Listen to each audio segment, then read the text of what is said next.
Hello friends, সবাই ভালো আছো আশা করি। আমরা বেড়াতে গিয়েছিলাম কলকাতা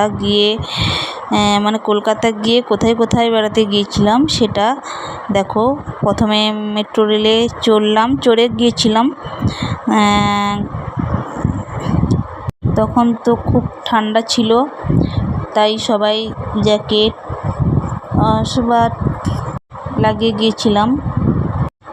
তারপর আমরা ভিক্টোরিয়া গেলাম, দিয়ে ওখানে একটু ঘুরলাম। তারপর আমরা দক্ষিণেশ্বর কালী মন্দির ওখানে গিয়েছিলাম।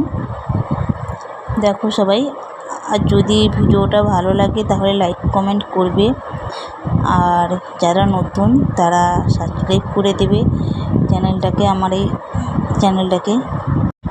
সবাই ভালো থাকবে।